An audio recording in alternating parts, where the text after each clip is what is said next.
Hello everyone. I'm doing this video because we couldn't do the lecture, usual lecture last Friday, that is 15th of May. So I decided to cover that lecture through a recorded video. So in this video, I'm going to present you the outlines of some derivations and sub-theory and proofs that we will be using uh, for the rest of this course. Because some students actually asked me to show how to prove certain things. I'm going to take some time to show some examples, not every result that we have discussed, but give you some idea about some hints that we can use in deriving some theory and proofs. So that's the main objective of this video here.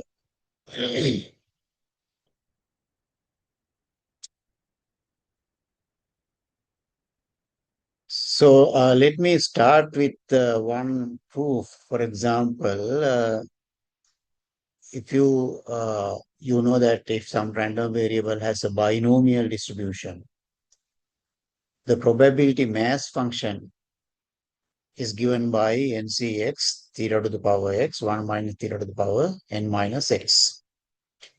And we know that for it to be a probability mass function, the sum of all the masses over all possible x values should be equal to 1. Right? So I'm going to show the outline here of the proof that the sum of the probability mass function for the binomial distribution is equal to 1. Right? As I have already mentioned in the class, in most of such proofs, we usually use some mathematical identities. Right?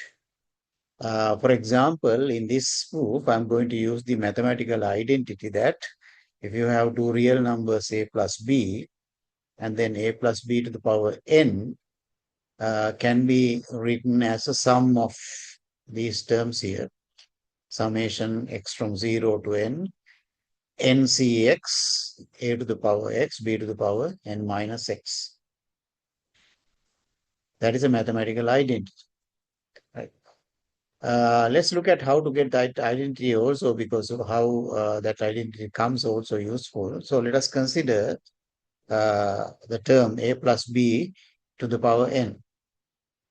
That is just a product of a plus b's, b terms, n times, right? So when you are taking a product of a plus b times factors n times, you know that each term will have the total power equal to n, right? For example, you may have a to the power n, right? That will be the usual first term. And also you should have b to the power n. And in other terms, you will have some power of a and some power of b taken together as a product, right? So you can see that when this product is expanded, one term is formed by choosing either a or b from each of the n factors. Suppose that a is chosen from exactly x of these factors, and then b is chosen from the remaining n minus x factors. Right. So the resulting term coming from that will be a to the power x times b to the power n minus x. But how many such terms can be possible? That is, you have to choose a from x number of factors out of n factors that we have, and then from the remaining ones b, and then take the product. Right. So how many ways can we select x factors out of n factors is the question, right? For the remaining ones, automatically then we'll have to have B is coming from the other factors. So the question is, how many ways can we select? How many combinations of selections of X factors out of N factors? So we know that that is equal to N choose X, okay, which we write as NCX within bracket like this. So therefore, there will be N choose X number of terms giving the same product a to the power x, b to the power n minus x. Therefore, the sum of the total of those terms will be equal to ncx times a to the power x times b to the power n minus x. Right. So here x is the number of terms containing a. Right. So what are the possible values of x? X can be 0, that means all the terms are b's. And x can be n, that means all the terms containing a's. Right. So therefore, you can see that a plus b to the power n should be equal to sum of ncx a to the power x, b to the power n minus x terms when x goes from 0 to n. Right. So therefore, we can see that a plus b to the power n should be equal to summation x from 0 to n ncx a to the power x a to the power n minus x. That's how we get that identity. So that's sometimes we call it the binomial identity. Right. So that's a useful thing to remember. You can easily derive it also. Now we can prove that when you have a binomial probability, you will have some probability P here, that is the probability of a success. And B will be 1 minus P in that case. So in that case, we have to find out the summation, right? If you are adding the probability mass functions of binomial probabilities, then you have to add ncx p to the power x, or maybe if you are using theta, for example, theta to the power x, and then 1 minus theta to the power n minus x, you have to add from 0 to n, right? So what happens is then, for example, a is equal to theta, b is equal to 1 minus theta, then according to the identity, summation x from 0 to n, ncx, theta to the power x, 1 minus theta to the power n minus x should be equal to a plus b to the power n, where a is equal to theta here, b is equal to 1 minus theta. Therefore, a plus b will be theta plus 1 minus theta, and then power n has to be considered, but that is going to be 1 to the power n, which is 1. So that proves that some actually ncx theta x 1 minus theta n minus x gives you a binomial probability, and that gives you a probability mass function. That is the number of probability of getting simple x number of successes in n Bernoulli trials. And if you add all the possibilities, sum of the probability should be equal to 1. So theta is a probability of getting a success, generally, what we call it. Right. So similarly, in proving this kind of results, you'll have to sometimes use some mathematical identities, which, of course, again, can be obtained. But usually we don't go to that level. We use identities as correct facts. So let me show you another example. Now, this is an example where we are proving that sum of the probability masses in a probability mass function is equal to 1. Right. So let us look at the Poisson distribution also. Right. We know that if random variable x has a Poisson distribution with rate parameter lambda, then probability capital X equal to simple x is given by e to the power minus lambda, lambda to the power x divided by x factorial. In this case, simple x can be 0, 1, 2, 3, up to infinity. Right. So therefore, we know that when you add the sum of the probability masses, the answer should be equal to 1. That is what we know as a property that a probability mass function should satisfy, right? So let us now check whether that is actually correct here, whether the sum of the probability masses is equal to 1. Right? So we will consider this left-hand side and see what the answer is and see whether it is equal to 1 or not. Right. Now, in order to prove this, again, we are going to use some well-known fact. Actually, what we are going to do is we are going to consider e to the power lambda. E to the power lambda, we are going to consider it as a function of lambda. E to the power lambda is going to be considered as a function of lambda, and we are going to expand that function using the Taylor series expansion around 0. So let us look at that. Let's consider G lambda is equal to E lambda, and we will expand this function around lambda equal to 0. Right? So you know that when you expand some function G around some value, in this case 0, the Taylor expansion gives an expression like this: G lambda is equal to G 0. 0 is the point around which we are expanding this. And then the first derivative of G evaluated at 0 times lambda minus 0 divided by factorial 1, which gives you lambda. And then the second derivative of G evaluated at 0 divided by factorial 2 times lambda minus 0 square. So you get lambda square. And then plus the third derivative of G around 0 divided by factorial 3 times lambda minus 0 to the power 3 and so on. This is going to be an infinite series. Right. So in this case, G lambda is equal to e to the power lambda. So we can find out G0 and G dash 0, G double dash 0 and so on. So if you substitute, right, G dash will be equal to G lambda, G0 will be equal to 1. G dash is equal to e to the power lambda again. So G dash 0 is 1.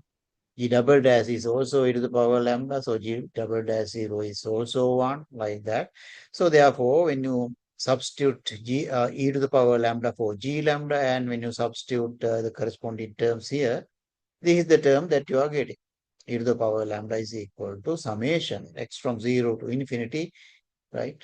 Lambda to the power x divided by factorial x. For example, here you have lambda to the power 1. Right, here you don't have lambda terms. That means you have lambda to the power 0, lambda to the power 1, lambda to the power 2, lambda to the power 3, and so on up to infinity. Right? So you can write it as like this. So if you multiply both sides by e to the power minus lambda, now you will get 1 on this side, and then e to the power minus lambda will come here. You can put it in the summation inside the summation because that term doesn't have x term. So that will give you the required expression that summation of e to the power minus lambda, lambda to the power x over x factorial is equal to 1. Right?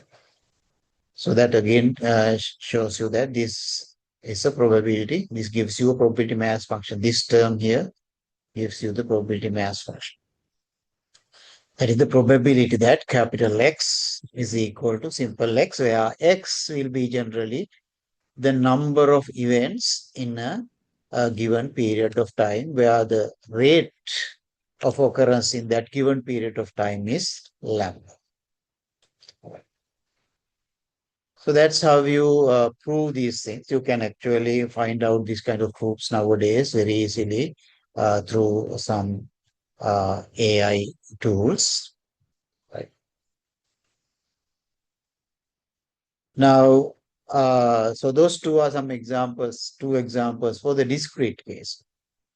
Now let us look at one continuous case where we are considering the probability density function of the normal distribution with mean mu and variance sigma square, right?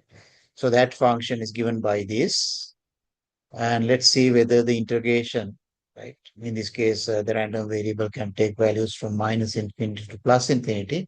Therefore, simple x here, uh, which denotes the set of possible values, is from minus infinity to plus infinity. So, what you should check is whether the integration of this fx from minus infinity to plus infinity is equal to 1. Right? So, in integrating this thing, again, we are going to use mathematical identity. That is this identity. First, for this particular case, we will be using this first identity, integration from minus infinity to plus infinity, e to the power minus z square dz is equal to square root 2 pi. That is the one that we are going to use here. But this is also a useful identity if you, for example, find out the expected value of x.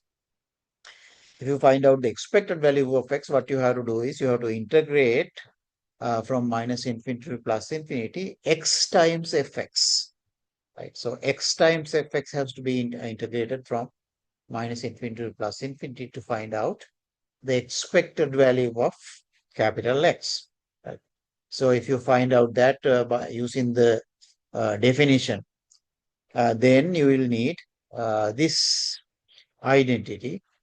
This identity you can show actually this identity is this side is equal to integration from this thing from minus infinity to 0 plus the same integration from 0 to infinity. And you can see that uh, one is the negative of the other one very easily. Therefore, they cancel out, right? So therefore, the answer will be 0. So that's proving this part is very easy, right? So let's use this result to show that the fx given here is actually a proper density function. So we consider this integration from minus infinity to plus infinity, right, of fx dx.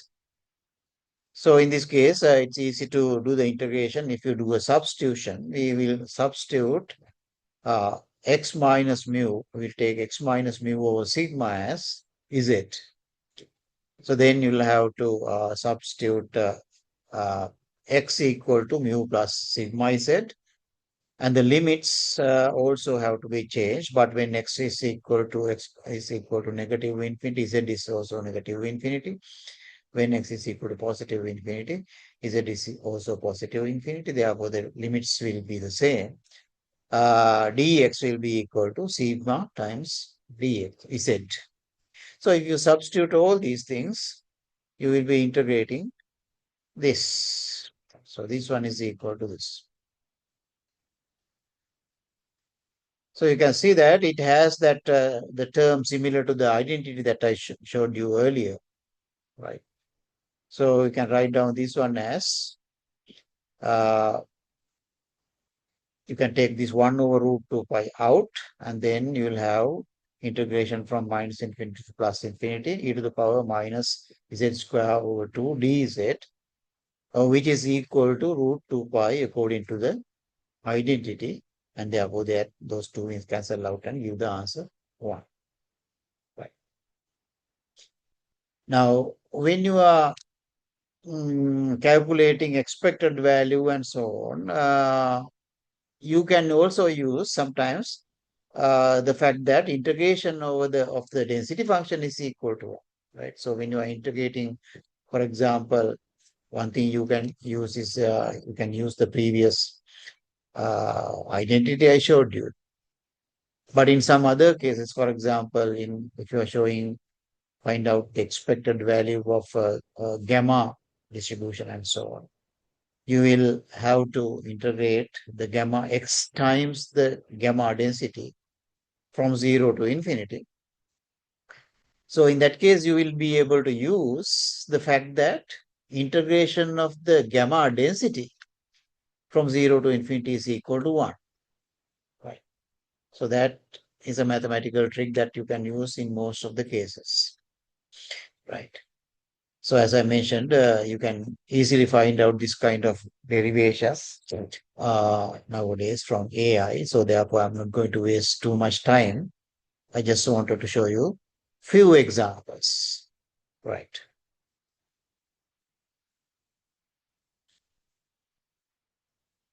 now I'm going to talk about some other concept. Actually, this is a new concept, right? Which will be useful in probably the next chapter of our book. So I thought I will discuss this thing here uh, because related to that, there are some other concepts that I want to discuss. For example, independence of two random variables and so on.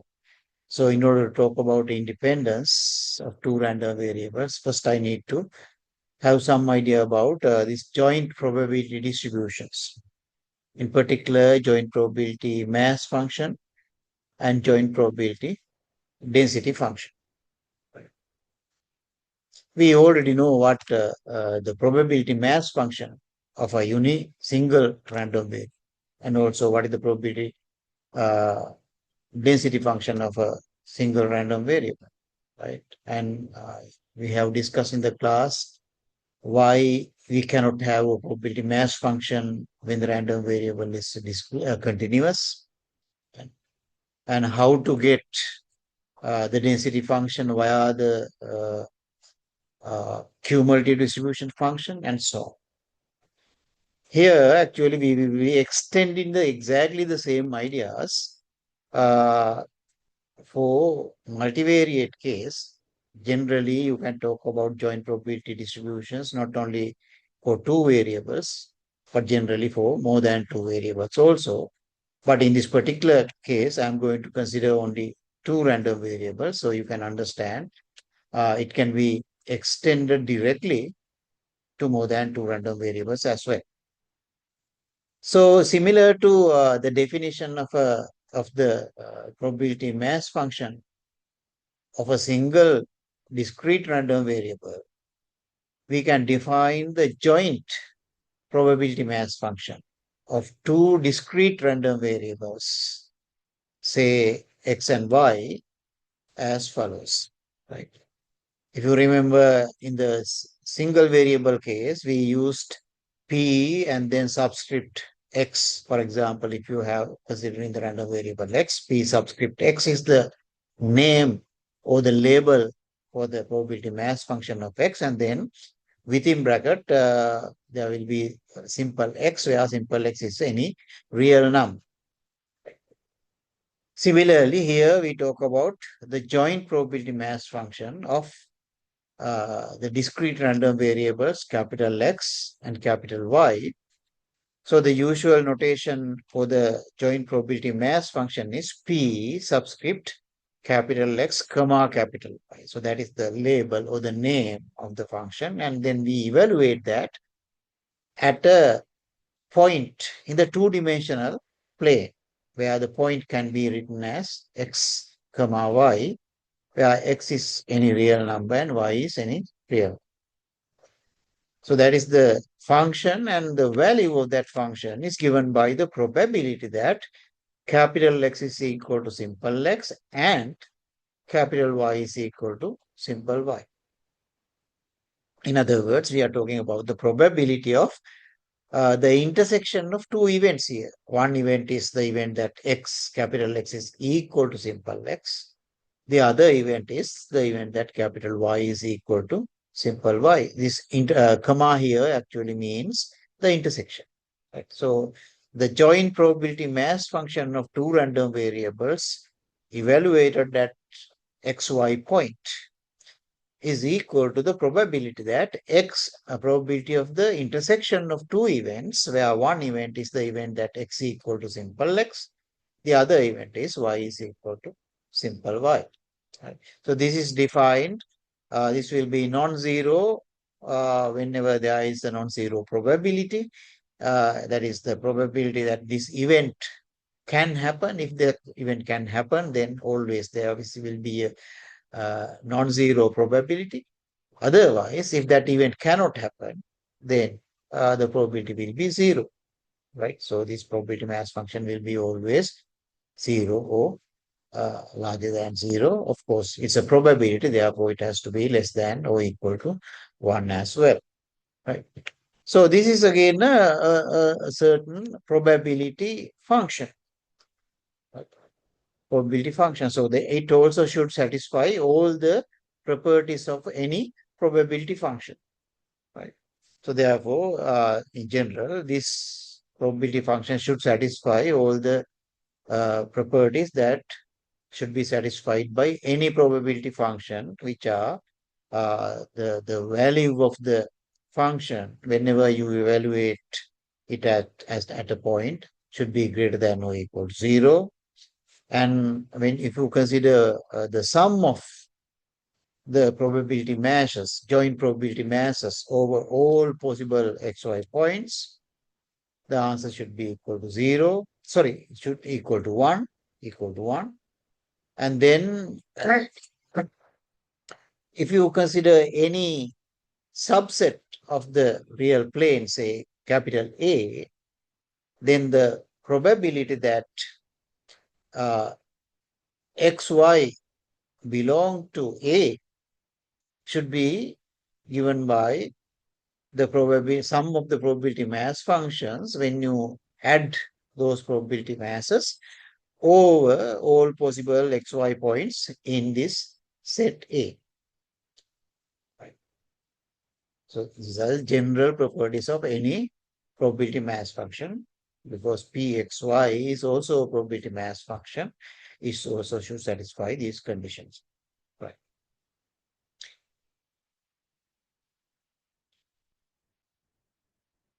Okay, so I'm doing this using the free Zoom.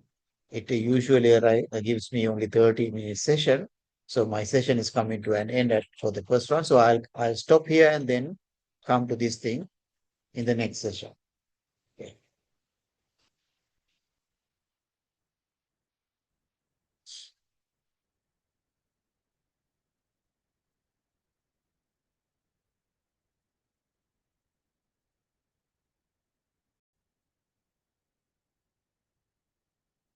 Okay, so this is the part 2 of the lecture.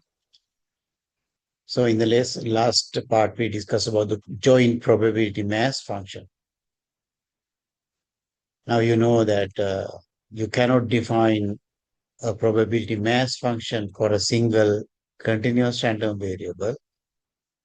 In that case, we define something called probability density function. Similarly, when you have more than one random variable, also when you talk about joint probability distribution of more than one continuous random variable, you cannot use joint probability mass function for the same reason that we cannot use uh, probability mass function for a continuous random variable. So suppose x and y are two continuous random variables, then we talk about joint probability density function. The joint probability density function is some function defined again on the real plane, and we denote the joint probability density function of two continuous random variables x and y by f subscript x comma y. F subscript x comma y, and then its function is evaluated at any point on the real plane, two-dimensional plane. So the joint probability density function is defined in such a way that whenever you want to find out the probability that your x, y jointly in a subset of the real plane, say A, that probability, the probability that xy jointly in the point in the set A is given by the integration of the joint density function over that set A. Right? If you can find out such a function that for any subset of the real plane A, the probability that uh, random vector xy is in that subset is given by the integration of this function, that function is called the joint probability density function, right? If such a function exists, right? And we can show that actually such a function exists always, and therefore we can actually talk about that kind of function. It's meaningful to talk about the joint probability density function, right? So how do we define this joint probability density function? How do we get it? What is the way to get it? Right. Similar to the way that we got the the probability density function for a single continuous random variable. In the same way, we can obtain the joint probability density function through something called the joint cumulative probability function, right? Joint cumulative probability function. Right?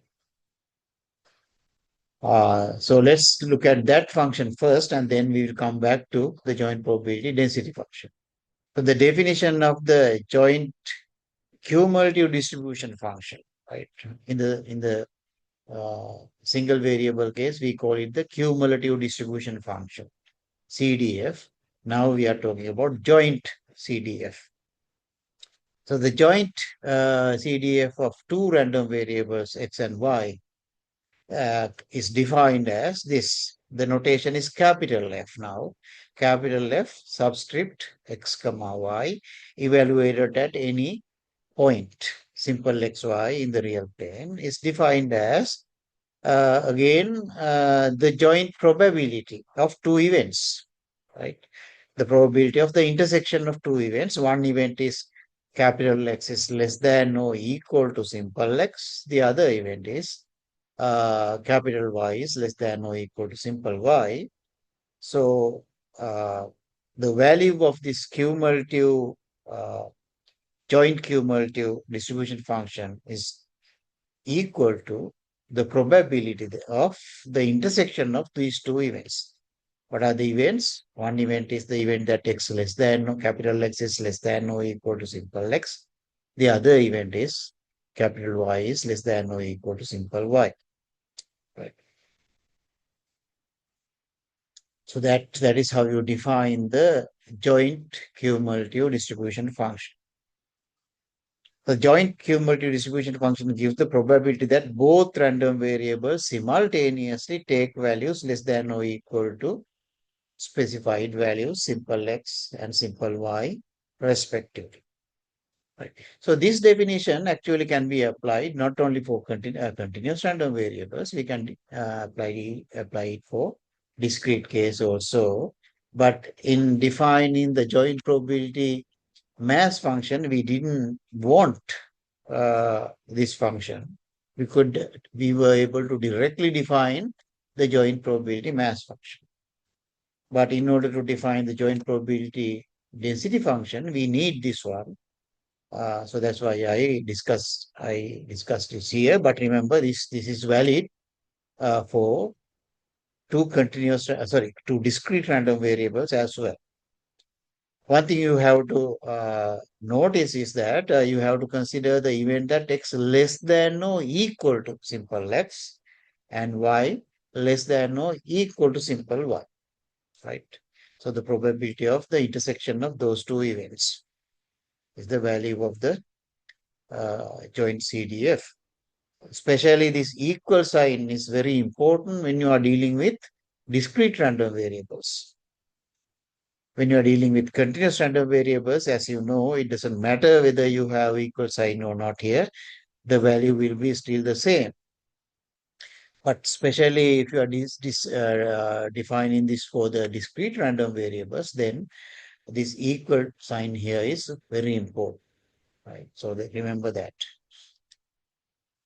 Okay, so because it's a probability, cumulative joint probability distribution at a given xy is a probability of the joint probability of two events. So that value is always between 0 and 1, inclusive those two. That is one property of probability. And similarly, we also saw in the univariate case In that case, we have only one variable. So we talk about, for example, fx within bracket simple x. So you saw that when simple x goes to negative infinity, f of capital X, f subscript capital X evaluated that simple x is equal to 0. And when simple x goes to infinity, positive infinity, the value of the cumulative distribution function goes to 1, right? So similar to that, in this case, the joint cumulative distribution function will have the same property. When x goes to negative infinity, the value of joint CDF will be 0. When y goes to negative infinity, also the value will be 0. Also, when x and y goes to infinity, then the value should be equal to 1. Right. So here we can talk about these things separately, right? Whatever the value of y here, if x goes to negative infinity, this will be 0 for any value of y. If y goes to infinity, for any value of x, this will be 0. But if both x and y go to infinity, then this value will be 1. But otherwise, if only one term goes to infinity, the other one is a fixed value less than infinity, it will not be equal to 1 necessarily. Right. And using the property, the definition of this one, how we defined it, this is defined as the probability of the intersection of two events, that capital X less than or equal to simple x and capital Y less than or equal to simple y. So using that property, you can actually prove this result here. The probability that capital X between A and less than or equal to Y and greater than C and less than or equal to Y less than greater than C and less than or equal to D. Notice here again, this is true for both discrete and continuous case, but if you are dealing with discrete case, here this equality and this equality is important. Otherwise, this result will not be correct, right? So you can actually prove this thing. You can get this joint probability that A is in a given interval and B is in a given interval using the joint cumulative distribution function like this. So I'm not going to actually prove it. You can easily prove it using the definition. So I will leave that for you to prove. Now, come back to joint probability density function. Right. So as I mentioned, joint probability density function is some function uh, where the probability that capital XY is in a given subset of the real line should be able to get. We should be able to get that probability by integrating the joint probability density function over that particular subset. And also, you should satisfy this main property. That is, if you integrate over the whole two-dimensional plane, then the integration of the joint density should be equal to 1. Right. So these are the two properties that must be satisfied by a joint probability density function. So how do we find out that kind of function? How can we find out that kind of function? Well, similar to in the univariate case, we can actually we can define such a function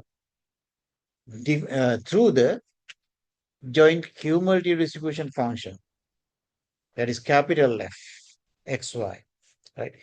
So you can actually show that if you consider the joint cumulative distribution function capital F, which is defined like this, especially for the continuous case, this will be a continuous function, right? You may remember we discussed this thing for the single variable case. The cumulative distribution function for the single variable x, when x is discrete, is a step function. Step. It goes by steps, right? Goes horizontally certain distance and then takes a step and then goes horizontally again and takes a step like that. That is when x is discrete. But when x is continuous, of course, the cumulative distribution function is a continuous function. Generally, it has a letter S shape starting with 0 goes to 1. As x goes to negative infinity, value will be 0. As x goes to positive infinity, value will be 1. Right. So similarly, for the when you have two continuous random variables x and y, now you are talking about not a curve actually, it will be a surface, right? It will be a surface, but still it will have some S-shaped surface. So you can talk about the derivative. In the single variable case also, we define the density function as the derivative of the cumulative distribution function. Because it's a continuous function, we can talk about the derivative in that case. Here also, we can define the derivative of the joint cumulative distribution function. So if you take the derivative, partial derivative with respect to x and y of the joint CDF, you get a function. That function has the necessary properties of a density function. We can show that the function that we get by differentiating the joint CDF with respect to x and y has these two properties and also this property greater than or equal to 0, these properties. So therefore, we can take that function, the derivative with respect to x and y of the joint CDF as the density function because it satisfies all the necessary requirements for a joint probability density function. So therefore, that is what we define as the joint probability density function of two continuous random variables. The first derivative of x and y, partial derivative of x and y, partial derivative of the joint CDF with respect to x and y is taken as the uh, joint probability density function of x and y. Right. So now, having defined the joint probability mass function and joint probability density function, now I'm going to define you or talk about a little bit about the independence of two random variables. Right? Independence. This is a very important concept. Independence of two random variables. We already know independence of two events. Right? How to define the independence of two events. Actually, we start the independence defining the definition of the independence of two events by considering two events A and B, and we talk about the independence of A and B if the conditional distribution of one event given the other event, say for example, the conditional probability of A given B is the same as the probability of A, or if the conditional probability of B given A is equal to the probability of B, then we define the two events A and B as independent events. Right? That is the first definition, right, of two events, the independence of two events A and B. From that, we can show that the two events A and B are independent if and only if this probability statement is satisfied. That is, if the probability of A intersection B is equal to probability of A times probability of B. That is an equivalent definition to the previous original definition. Right. So you can define two events A and B to be independent in one way as if the probability of conditional probability of one event given the other event is the same as the probability of the first event, or if the probability of the intersection of the two events is equal to the product of the uh, individual probabilities of the two events. Right. Now we extend the same idea to define the independence of two random variables as well. So now let x and y be two random variables. And let's consider this curly x and curly y be two sets of real numbers. Two sets of real numbers. Then we can consider two events like x is in capital, this curly x, and y is in curly y. Those are two events. Right. Now, x and y, similar to the two events A and B, if you have two events A and B, we say A and B are independent if the joint probability of those two events, that is the probability of the intersection, is equal to the product of the two probabilities. Same idea. Now we are talking about two events here.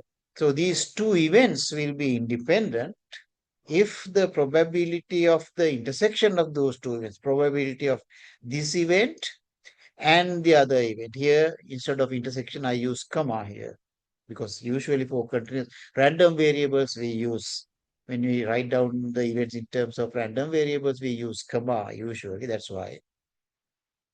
But here we are looking at the probability of intersection of two events is equal to probability of one event times the probability of the other event.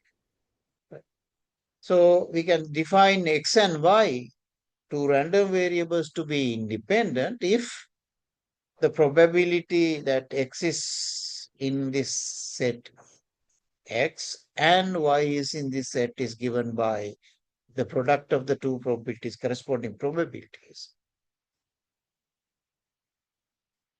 So that becomes the definition of the independence of two random variables. Discrete cases or continuous cases we can use, right? In general, this set can be considered even if x is discrete or continuous. So therefore, this is a general definition, valid for continuous or discrete case.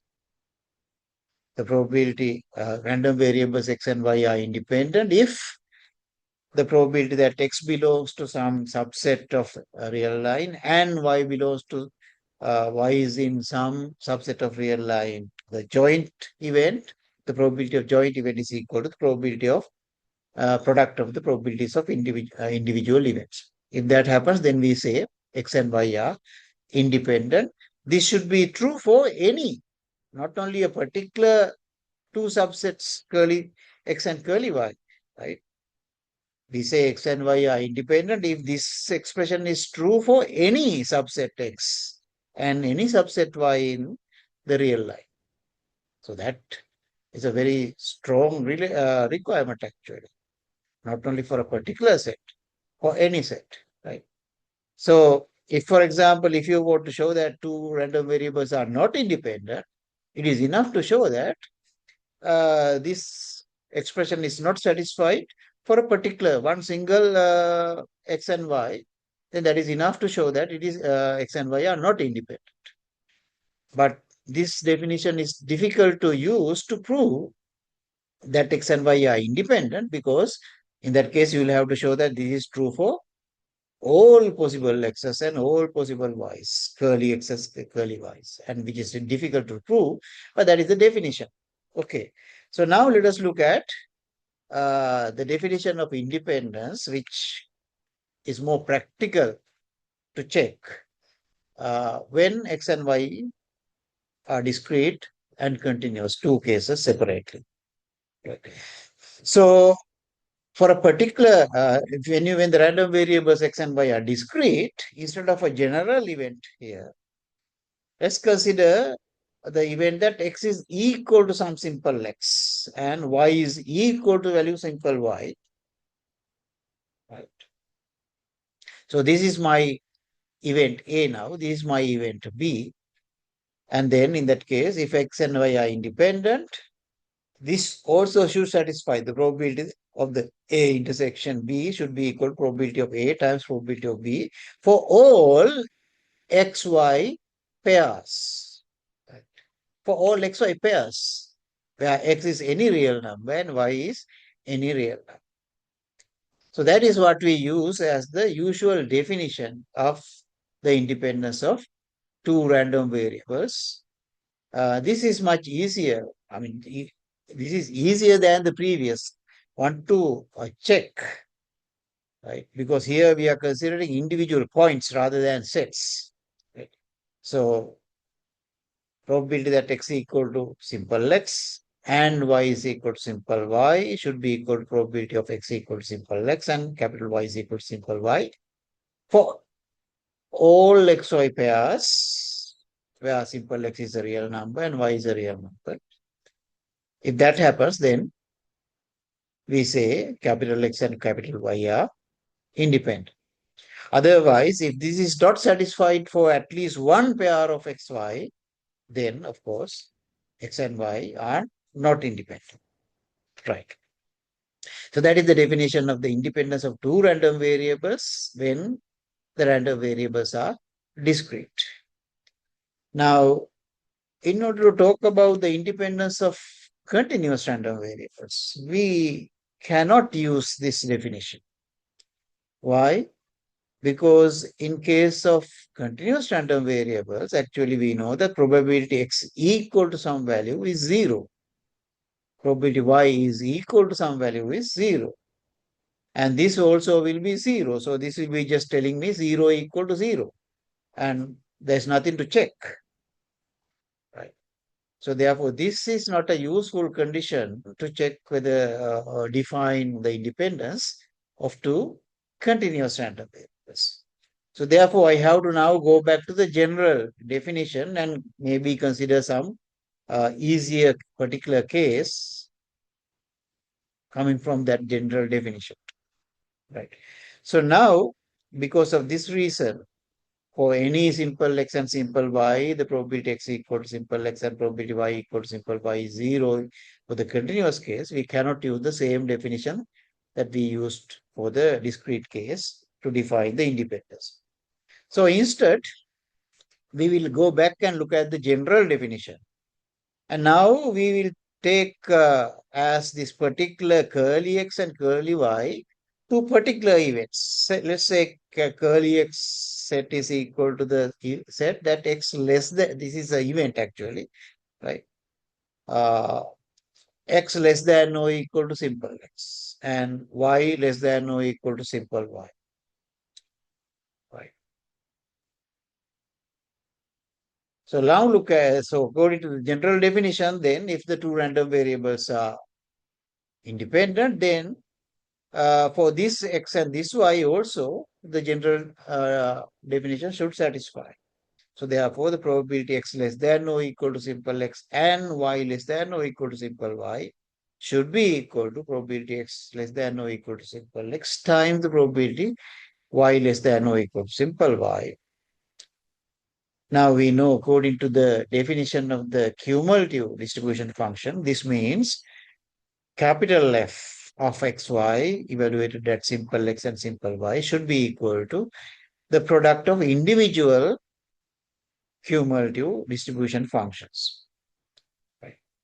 So this is much easier to check. Again, this should be satisfied for all pairs of x and y, but x and y we are considering now pairwise rather than considering particular sets here.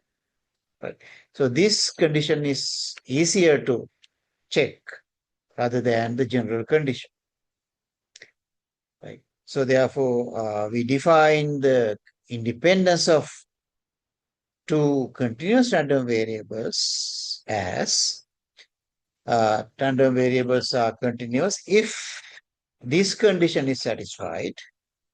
And even further we can go if we take the derivative of this expression with respect to x and y, you will get the density function, joint probability density function on this side, and joint the individual the marginal density function of x and marginal density function of y when you integrate this thing with respect to s and y. So therefore, the same expression equivalently we can write down in terms of the density function, joint density function and the density functions as well. Right. So if you consider the derivative, second derivative with respect to x and y, you get this expression. So therefore, we can use the definition that two random continuous random variables x and y are independent if and only if the joint probability density function can be written as a product of the individual density functions of x and y. Right. So this is therefore the generally used definition for the independence of two continuous random variables. So at the definition of two discrete random variables, we say two discrete random variables x and y are independent if the joint probability mass function can be written as the product of individual mass functions.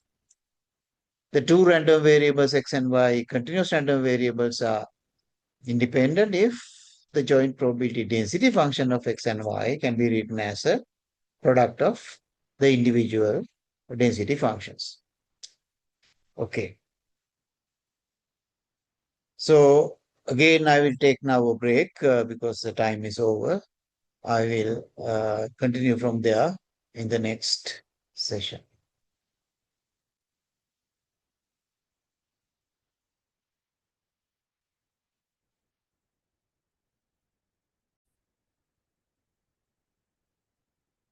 Okay, this is the part 3 of the lecture.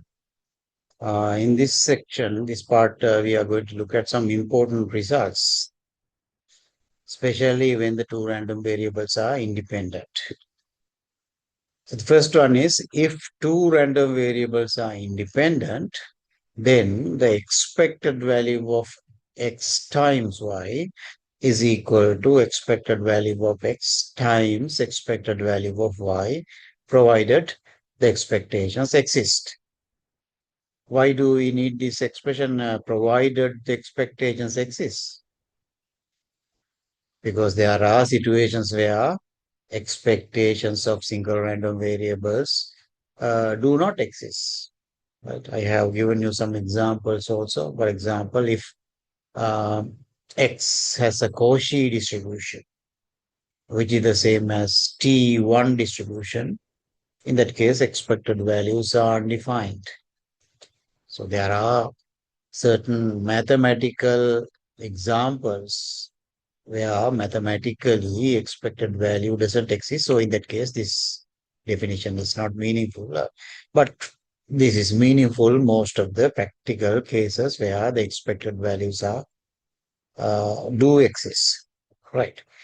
So let's try to prove this thing. Very easy actually to prove this thing for discrete case and continuous case separately. So for the discrete case, suppose x and y are discrete random variables, then how do we define the expected value of x times y? This is actually x times y is a function of two random variables, right?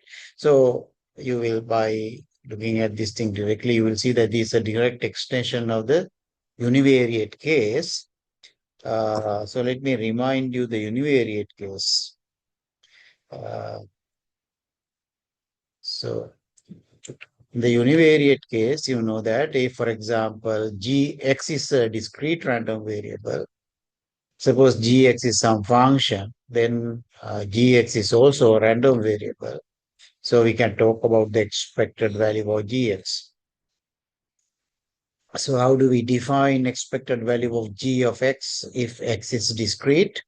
That is the summation of g of gx times the probability mass function of x summation over all possible x's.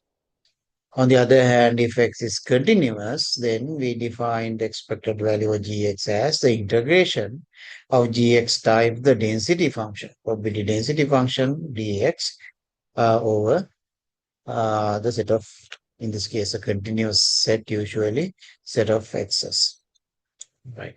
So if we can directly extend this idea to any function of x and y, right? So if you have expected value of g of x comma y, for example, g of x comma y, that will be equal to, in that case, instead of a single summation, you will have double summation. You have to add over x's and y's. Then this will be g of x comma y. And this will be now the joint probability mass function, px comma y within bracket simple x comma simple y. That will be the expected value of g of capital X comma capital Y if x and y are discrete. Similarly, if x and y are continuous, expected value of gx will be given by gx comma y as a function of x and y will be given by g of x comma y. So that is whatever the function, and then here this will be replaced by the joint probability density function f x comma y within bracket simple x simple y dx dy. An integration, there should be a double integration in that case, integration over x and integration over y. So that will be the general definition of expected value of a function of two random variables, capital X and capital Y. Right. So what we are looking at in this situation is a particular function g of xy is equal to x times y. That is a particular function of xy. So in that case, uh, let me go back to this thing. So we can define expected value. So this is like g of xy, x and y. So expected value x times y. So this is g of simple xy. So, and then the joint probability mass function, if x and y are discrete, you have to have summation, double summation over all possible x's and all possible y's. Now, we are considering a theorem when x and y are independent.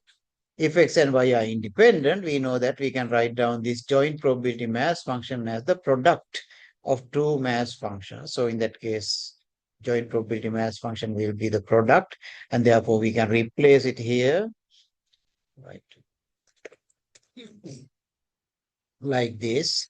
Then this double summation we can actually partition, because x times probability x equal to x will contain only simple x terms. Y times probability y equal to y will contain only simple y. There will be no xy terms coming out. So therefore we can separate them, and therefore you can write down this summation as the summation of this times summation of this, right? Because of because you can separate them out like this. So this summation will go over y also, but then it will give you 1.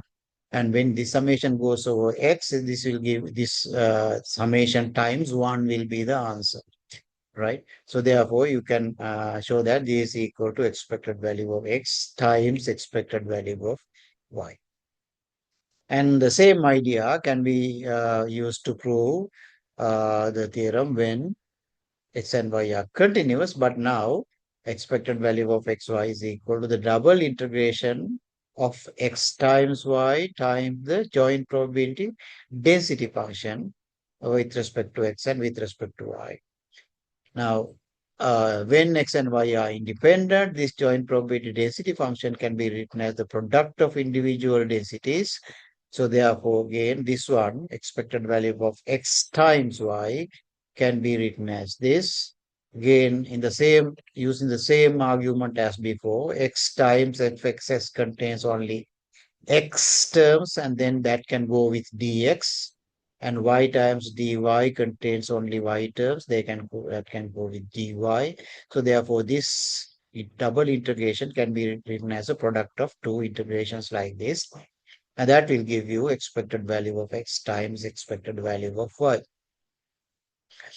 I would like you to carefully note here the use of these capital X letters and capital Y, simple X and simple Y, and so on. because they have precise meanings here.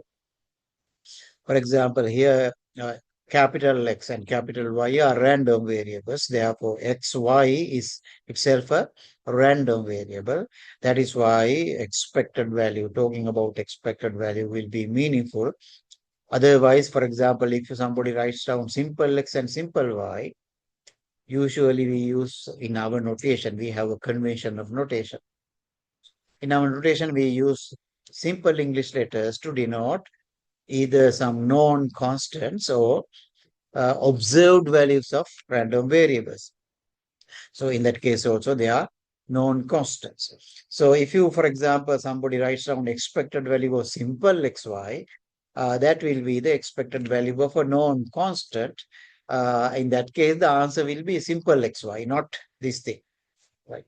So these have to be written correctly to give the correct meaning. Right. Of course, when you are integrating this there can be simple xy here, simple x here, simple y here, simple x. These only a mathematics here. Right? But still notice here capital X here. F of capital X denotes the density function of capital X. That is our agreed notation. And f of capital Y denotes the density function of capital Y. You can, if you want, you can even change this x and y to say v and w, for example. You can replace x by v here, y by w, and but this again has to be v. This has to be v in that case, right? This can be w, this can be w, this can be w. Still the same thing, right? So as far as in this case, this is a mathematical thing, integrating some function of x and y. But there are two things here. On this side is the expected value of a random variable, which is a function of two random variables actually. This is just mathematics. And then finally, it comes to expected value of capital X times expected value of capital Y. Right. So when you are writing down these things, it's very important to write down with a good understanding of those without interchanging or using the wrong uh, notations, which will give you the wrong meaning, right?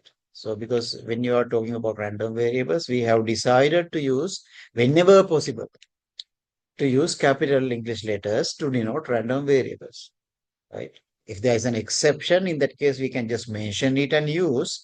But in general, in our course, we will be using capital English letters to denote the random variables, simple English letters to denote either observed constants of the observed values of those random variables, like simple x1, simple x2, and so on.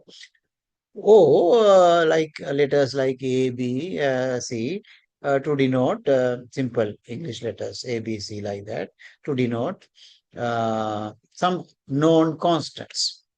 And similarly, we will be using uh, roughly the first half of capital English letters like capital A, capital B, capital C, whenever we want to denote some events. Right. So whenever you have some kind of agreement like that, it's easy, right, for everybody. Right. When you look at the letter, you know what it is, whether it is standing for an event or whether it's standing for a random variable or a constant, right? In addition to that, I have also mentioned that whenever possible, uh, whenever we want to denote some parameters, especially in the probability density functions and mass functions, we'll be using Greek letters, even though your book uses simple English letters sometimes. For example, to denote probability, the book uses simple P, but we will be using like theta, right? In the exponential, in the exponential case and Poisson case, the parameter will be denoted by lambda and so on, right? So if you are used to that kind of notations, then understanding the proofs and whatever the definitions will be much easier, right? Because understanding with that meaning is very important rather than just reciting or remembering something. Understanding with the meaning is very important, right? So this is the expected value of the product of two random variables when the two random variables are independent. Now let me go to something I have already actually discussed this thing in the class also. But just to complete your note, I have included this part also in this session. The definition of the moment generating function. Moment generating function. Right. You know what a moment is in usual mathematics or physics, you talk about moments, right? A similar idea is here, but here actually what we mean by moments are the expected values, right? So when you usually talk about moments, we talk about moments around some point, moment around some point. Similarly, in statistics also, we talk about moments of some random variables around some point, right? I have explained this thing in the class several times, but let me write it again if you have not seen the videos of the lectures. Uh, for example, the expected value of some random variable x minus, say, some value c, simple c, uh, to the power, say, k, where this k is usually a positive real. This is called this, so x is a random variable. It can be continuous or discrete. C is a constant, and k is a constant, right? Usually k is an integer, right? 1, 2, 3, 4, and so on, positive integer. So here x is a random variable, so x minus c is a random variable, x minus c to the power k is also a random variable. So we are dealing with expected value of some random variable. This particular random variable is called the kth moment, kth moment of x around c, kth moment of x around c. Now, if c is equal to 0, that's a particular case. In that case, we talk about expected value of x to the power k, right? And that is a particular moment. That is actually the kth moment of x around 0, and that is also called central moment, right? I think, yeah, I think that is the name. I'm not quite sure about it. If I'm not wrong, right? I will check it again. Maybe in the class I will correct if I have I'm wrong. But that is a particular moment.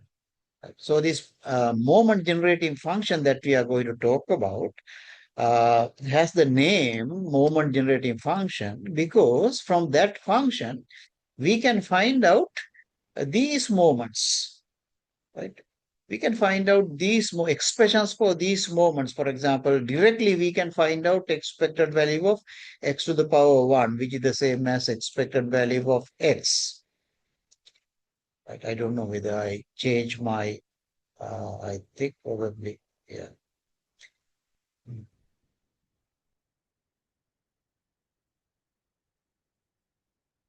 I think,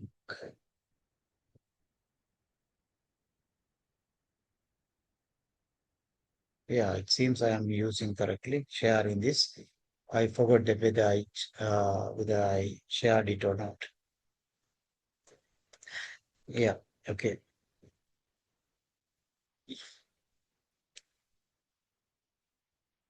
Right. So I was talking about the moment generative function. So we can directly find out the expression for this, expression for expected value of x square, expected value of x to the power 3, and for any that kind of expression using the moment generative function. So that is one advantage of or use of the moment generative function. Another use of that is actually some situations we can use the moment generating function to identify the distribution of some function of a random variable. For example, suppose we know that x has uh, an exponential distribution with rate lambda, and we want to find out the distribution of some constant times x. X has a Poisson exponential distribution. We want to find out the distribution of 5 times x. right? We might be able to use the moment generative function to determine the distribution of 5x. I will talk about that little later. So that is another use, right?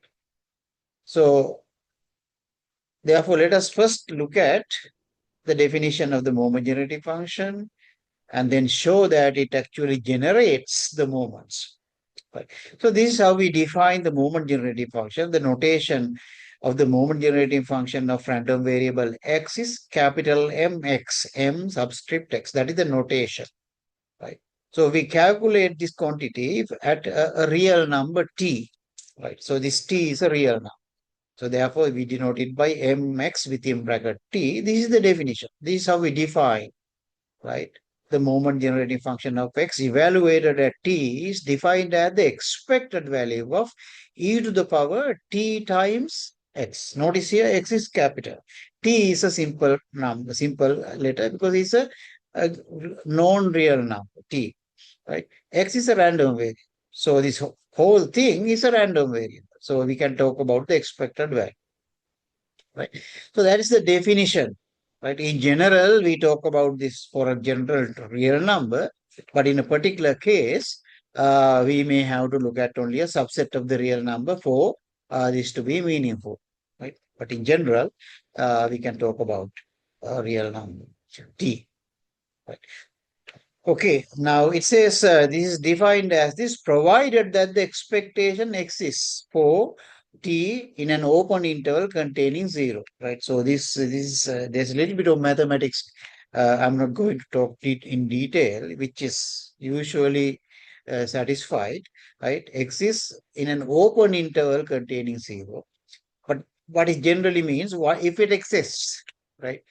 Why do we talk about if it exists? Because the expected value of some random variable may not exist, as I already mentioned, right? So this is defined only if the expected value of this random variable exists. Otherwise, moment generative function will not exist, right? There will be no moment generative function. For example, for the Cauchy distribution, there is no moment generative function, right? Because expected value of x doesn't exist and expected value of any function of x doesn't exist. Therefore, the moment generative function doesn't exist for the Cauchy distribution. But generally, for most of the cases, moment generative function exists, right? Now, so this is a theorem. This is the theorem telling you that the moment generating function gives you or generates the moments, right? Let x be a random variable. In this case, it can be a continuous or discrete. The same definition applies. The moment generative function defined as this. Suppose it exists in an open interval containing 0. That means this we are defining this t to be a value uh, uh, in a neighborhood, right? Then for each positive integer n for which expected value of absolute value of n exists, less than infinity means exists, then the nth derivative of this function, right? Nth derivative of this function evaluated at t equal to 0 gives you the expected value of x to the power n, right? So that means it generates the moments around 0, nth moment. If you want to get the nth moment of x around 0, what you have to do is you have to differentiate the moment generating function n times.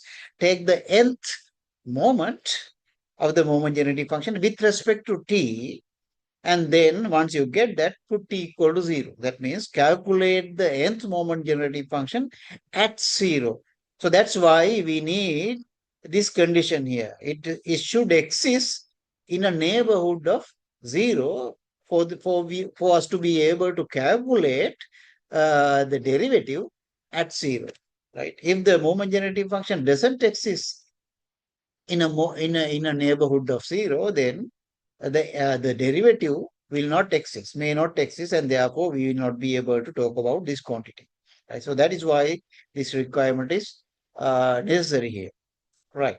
So this is the theorem. So it says that you can get any moment, nth moment of x around 0 by taking the nth derivative of the moment generating function and putting t equal to 0. So let's now prove this theorem. That means let us prove that if you do this, if you calculate like this, that's what we are going to get the expected value of n, right? So, in order to prove this thing, I need again a certain mathematical identity. We already know that in the previous first lecture also we looked at this thing. If we expand the e to the power, say, y around 0 using the tail expansion, you get this expression. E to the power y, for example, is equal to y to the power k divided by k factorial when k goes from 0 to infinity. So I need this expression to get the moment generating function here, because I'm going to expand this e to the power tx using the Taylor series expansion. So we know the Taylor series expansion of e to the power y. So in order to get the Taylor series expansion of e to the power ty, now you have to do is replace y by tx. But remembering x is continuous, x is capital, and t is simple. Right. So if you put y is equal to tx in this expression, then e to the power tx will be given by this expression. Right. So if you want to get the moment generating function, now you have to get the expected value. Right. So let's take the expected value of this thing on both sides. So expected value of this thing will give you on this side mxt, and let's see what you get on the next side, right side. So expected value of the summation, right, of this quantity is equal to the summation of expected value of these quantities. Right. So here notice that k is a constant, k goes from 0 to infinity, t is a constant, k factorial is a constant, only random variable is x to the power k, right? So when you take the expected value inside the summation, you will get tk, you can take out of the expected value.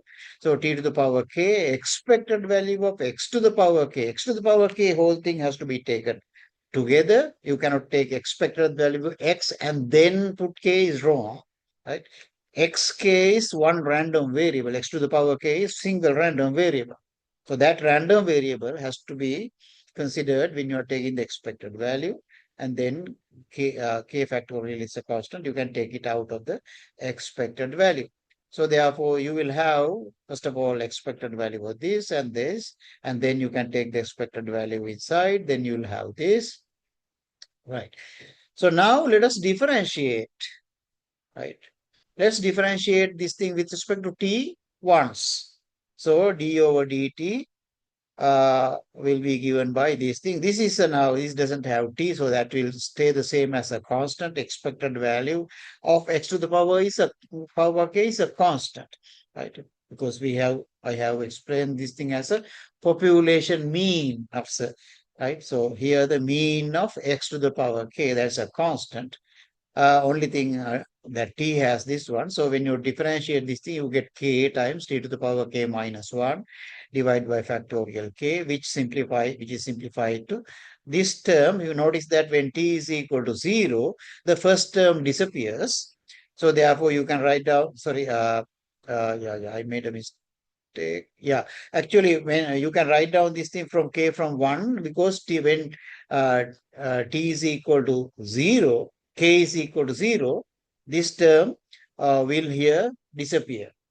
Right? This term will disappear also because k is equal to 0. So therefore, actually what you have is k from 1 to infinity.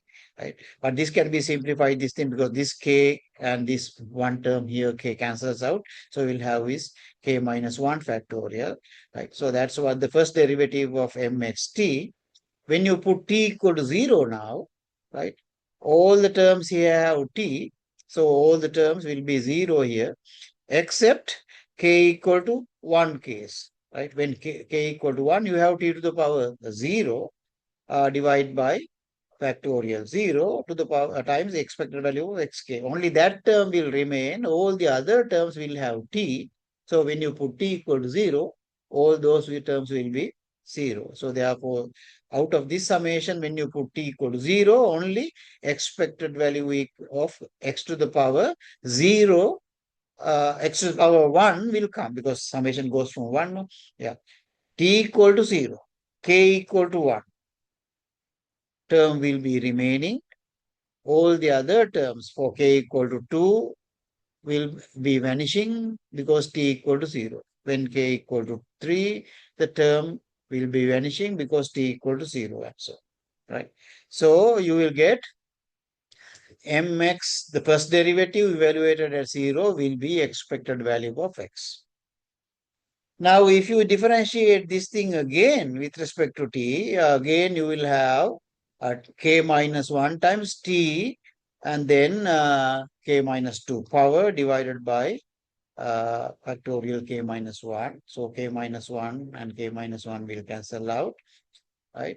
And then the terms with k equal to 2 will remain, other terms will disappear when you put t equal to 0. Right. So in that case, you will get second derivative evaluated at 0 will give you expected value of x square. Right.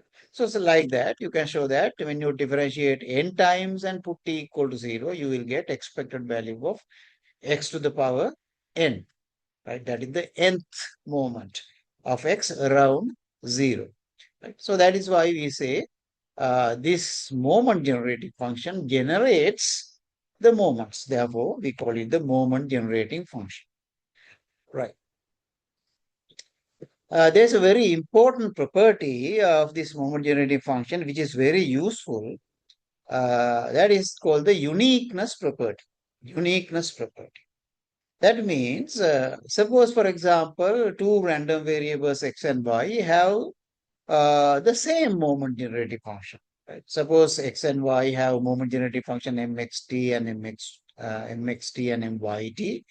But suppose mxt is equal to myt for all t in some interval containing 0, at the inner neighborhood of 0. If that happens, if mxt equal to myt around 0 for all t around 0, then that implies that the distribution of x, the probability distribution of x, is the same as the probability distribution of y.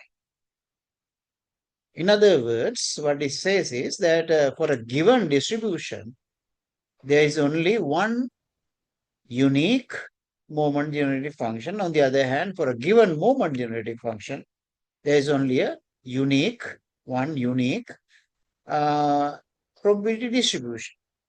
Right? So if you can show that some two random variables have the same moment generating function, that implies from this particular property that both random variables must have the same probability distribution.